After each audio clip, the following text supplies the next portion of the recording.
Palantir CEO Alex Karp has been more active recently after not appearing publicly for a while. He is committed to a long-form interview series akin to the double-click demonstration series, both of which are great for us individual investors trying to assess the business and its progress over time. I covered previously how Karp appeared during the Baron Tech Conference event, which lasted about 20 minutes on June 16th. It was an invite-only event, but I obtained a recording and put out my supercut video yesterday. Largely, Karp discussed the software platforms, the company in general, and Silicon Valley at large. But when describing retail investors, he dropped a massive hint. Albeit short, I think it might be the most bullish segment from the interview, and nearly any interview he has given thus far, especially when talking short to near-term catalysts. You may disagree, but I wholeheartedly believe this is a bombshell. Here's the clip in its entirety. It's interesting how people investing their own money are pretty open to look at the code base,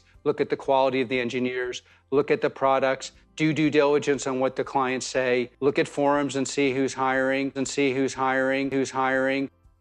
Now, why is that statement a big deal? From least to most important reasons. 1. It shows he is still actively involved to a high degree with the growth and attraction of clientele. 2. It shows his commitment to and being in touch with retail investors. And finally, number 3, it shows that he knows big contracts are coming with companies which are hiring those with Palantir Foundry experience. Ultimately, he wouldn't be complimenting retailers and those who believe in PLTR as a result of some inaccurate finding. Essentially, I think he's confirming that, quote, who is hiring, end quote, for Palantir expertise is a leading indicator of a future contract. Now, why is that? Let me fill in the gaps for you. Recall Palantir's 3-stage master plan for Foundry, its commercial product. Those 3 stages being acquire, expand, and scale. The first 2 phases, customers go through a pilot phase, which is acquire. And if the pilot proves successful, they move to a second phase, being expand. After both of those phases, as Palantir proves the project's technical feasibility and it customizes it to expand across the whole organization, it runs those projects at a loss with a negative contribution margin. However, as the customer and account move to the scale phase, its contribution margin becomes positive and improves over time. That profitability part of it doesn't matter in the context of this conversation, other than to say if Palantir is running certain contracts in a negative contribution margin, and these contracts do end up going through to the scale phase, they could end up being enormously profitable and really turn the profitability lever for Palantir. But that is a little more speculative than I want to go in this video. So what does in fact matter is that Palantir runs a dual-stage pilot program with all clients ahead of an official partnership. At least this is how I think they do it. If I'm wrong, please leave a comment. This, in my opinion, explains how a given company can be hiring those with experience using Palantir Foundry if the pilot is proving successful and the business is looking ahead to the scale phase, i.e. when the contract would likely be announced and made public knowledge. So what does this mean in practical terms? Those rumored contracts with the AT&Ts and Facebooks of the world might not be such a stretch after all. I didn't cover them many months ago because I didn't see enough evidence, but Karp is surely hinting at this kind of possibility coming to fruition. The way I see it is if someone is hiring a Palantir analyst specifically, they already have a Palantir partnership of some kind. Most companies are secretive about internal operations and don't share their business collaborations until something is official, but this is not investment advice, just my thought process. Anyways, I just wanted to provide this insight in a quick video. If you agree, leave a comment. If you think I'm wrong somehow, explain why. Please leave a like if you found this update helpful. Until next time.